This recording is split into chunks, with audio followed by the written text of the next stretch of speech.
French cuisine, for a lot of people, they think of something that's rich and overcomplicated, but I see something that is more celebratory, homey, and decadent.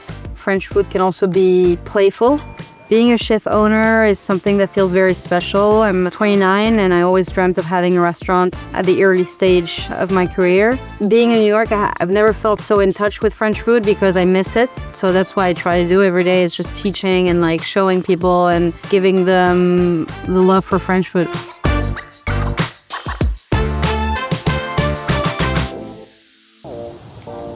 My name is Alexia Duchêne. I'm the chef and owner of Restaurant Duchene. It's 10 a.m. We just got back from the market and we're ready to prep. Come on in. So this is the dining room. It's roughly 42 seats and we do 2 to 3 seatings depending on how busy it gets. It's time for me to get changed and get ready with an apron and a t-shirt. This is the upstairs service kitchen. This is where we do service, but we also do a lot of heavy prep during the day. We're ready to start putting things away and cooking. This is Mathis, my sous chef, and Salman, junior sous. We're just checking all the produce. I like going to the market with Mathis. It's kind of our ritual. It kind of helps us be connected to what we're cooking and be a bit more in touch with the season. Also, what I like about going to the market is making sure we have the right size. For example, for potatoes, we really are looking for something that is small, and when you order, you never know what you're gonna get, and it gives us a bit more precision in what we choose. So today, specials, Mathis, what are we thinking? Turbo? So we have the turbo. From France, it's been dry aged 5-6 days? Yes. Usually specials are something that we don't get in huge quantities and also something that's quite extraordinary. I think specials are specials for an occasion. It's like, it's like birthday cake. You don't want to eat birthday cake every day, and that's the same with a special. We're gonna break down the turbo that's dry aged. We're gonna also do the tuna.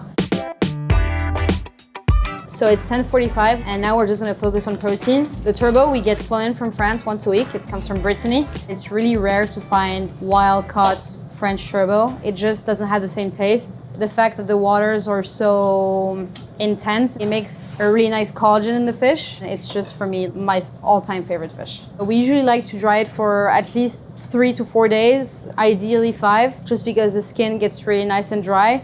And when we put it on the grill, it really crisps up.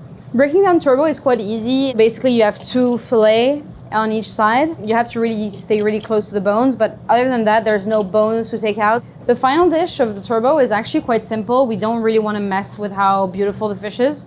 So it's a beurre blanc, which is a traditional French sauce that is mostly butter, like most of French sauces. And we do a mix of seaweed, and it brings a really nice umami. We add a touch of dashi at the end and some lemon juice. Turbo and beurre blanc is something that is quite common. We're not groundbreaking here. But I think what's different is, first of all, the dry aging. In France, it's not something that you're used to. Fresh is best and stuff like that. But I do think that the crispiness of our skin really sets us apart, with also adding a few components like the dashi, the lemon, that brings a nice little touch without changing the identity of the sauce, is what we're trying to do here. Some dishes that we do at the restaurant are extremely classical, like the foie gras. And then some of the dishes, it's not really French, but it's just for us, our interpretation of French food, which is get the best ingredients, make a great sauce, and make it taste nice. Time to break down the tuna. This tuna, we get it directly from Japan, from Toyosu Market, and we dry age the belly for roughly a week. Because of the amount of fat, it really, really dry ages very well, and it really gives a nice marbling and those deep umami flavors. We're just gonna start by cleaning top parts that has all the bones. At the restaurant, we have 2 rules. We try and go local as much as we can. That's why we go to the market. Our meat is from upstate and stuff like that. But once a week, we get something that feels extraordinary. And that is our way of treating our guests to something that is an indulgence. You see the beautiful fat. It's just gorgeous. When we open, I was here all day, from 7 in the morning to midnight.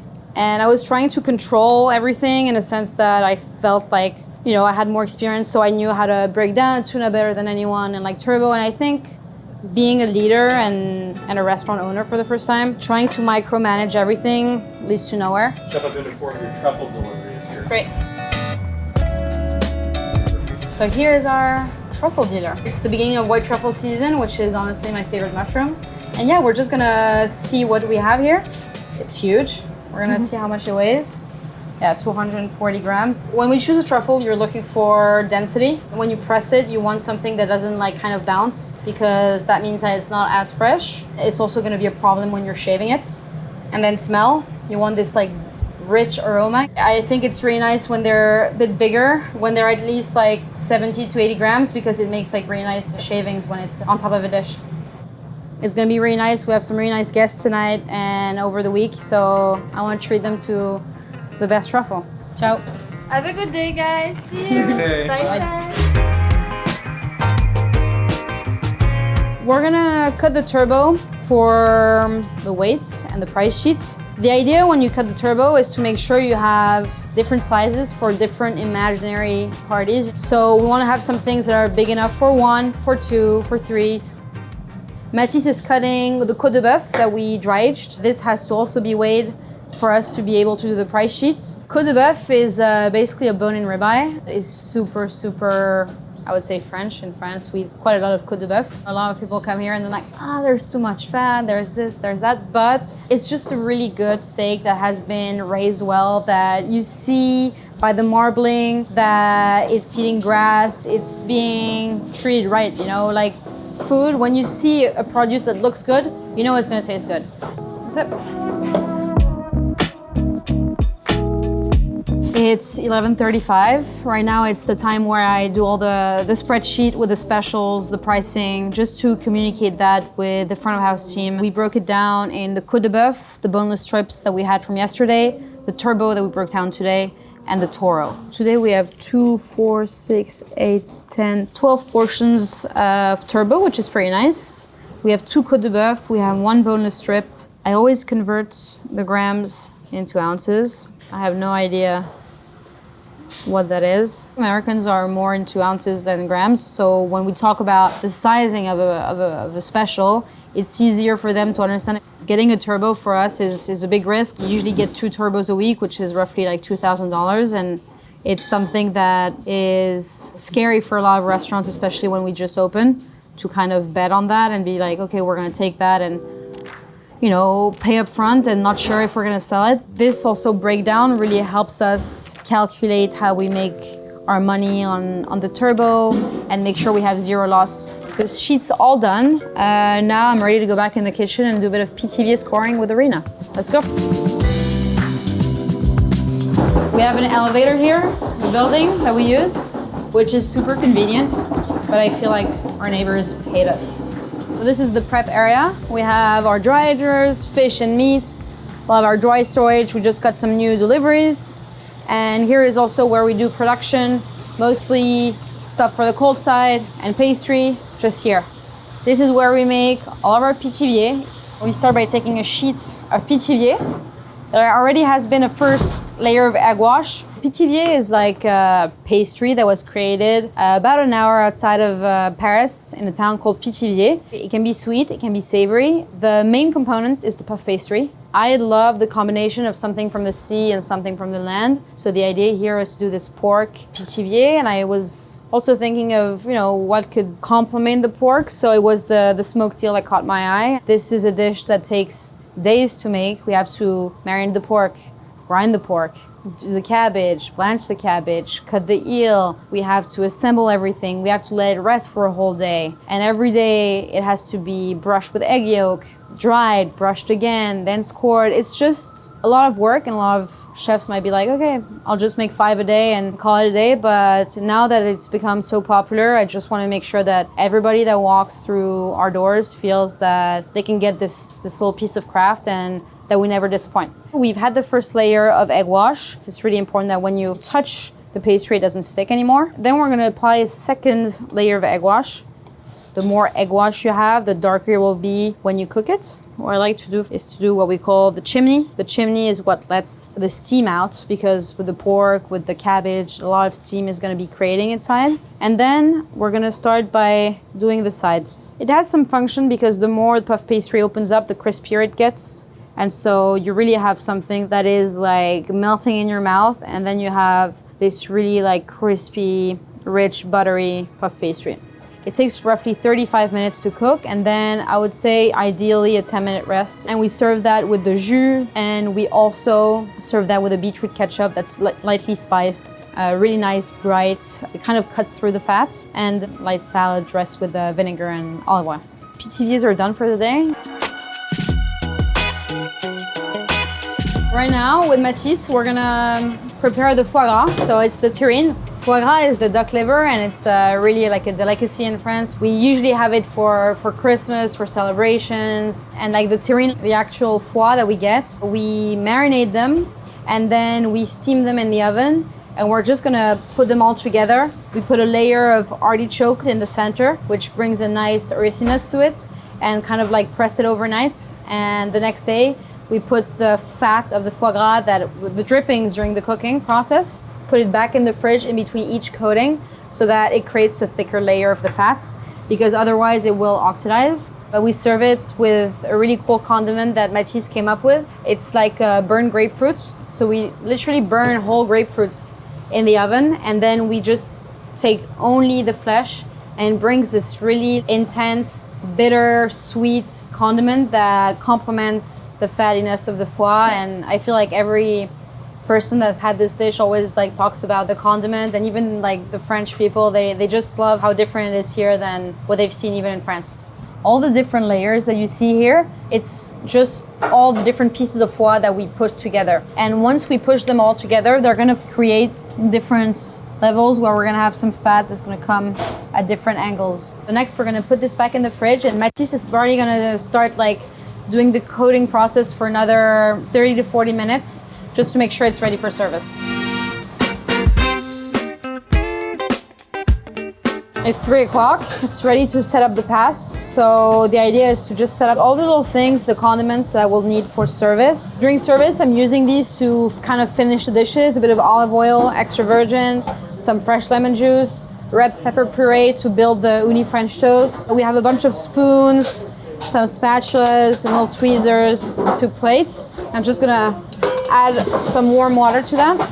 I just regularly put warm water to take off all the residue that you will feel throughout service. And the spoons, we have some Malden sea salt, and then some little wipes that the front of house does for me. So I can just put a bit of vinegar that we have here and kind of like wipe the plates.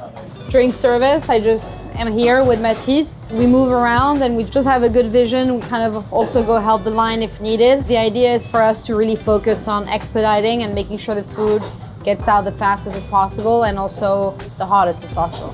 So my station is all set up. Now it's time to take a break and eat family meal.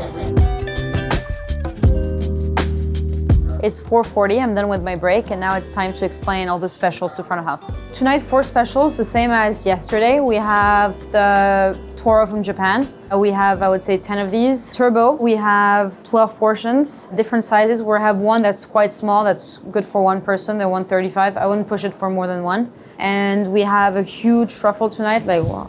I think it's a really nice show. I think people are gonna enjoy that. So we have no count on potato and truffles tonight.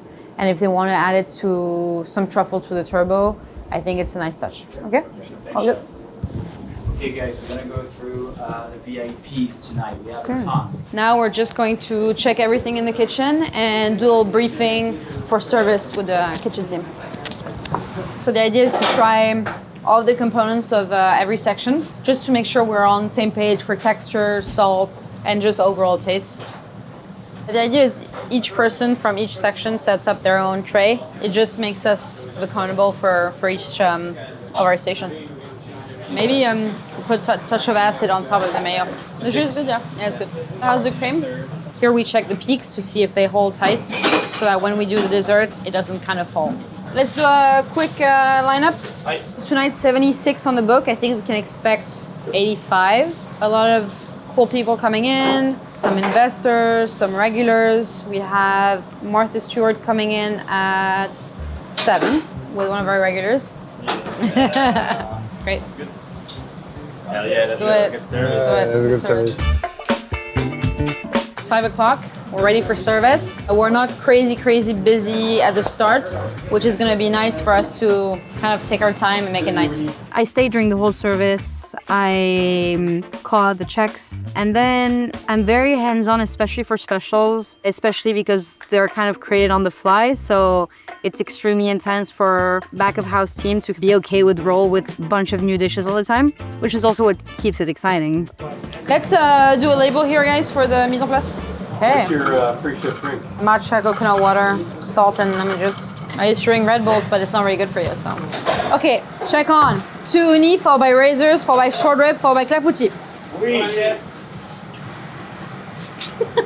In French cuisine, saying "oui chef" back is a sign of you've understood your assignment, you know what's going on, and it's a good, like, cohesive way of all being on the same page and pushing together to get the service going.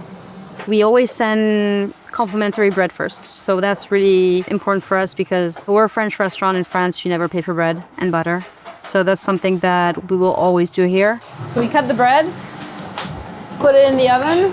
The idea is to just have a warm bread to serve with the butter, which is right now some dill pollen, a bit of honey, and salt. This is the uni French toast. It's our second best seller after the sweet shrimp tartelette. So we start with the uni.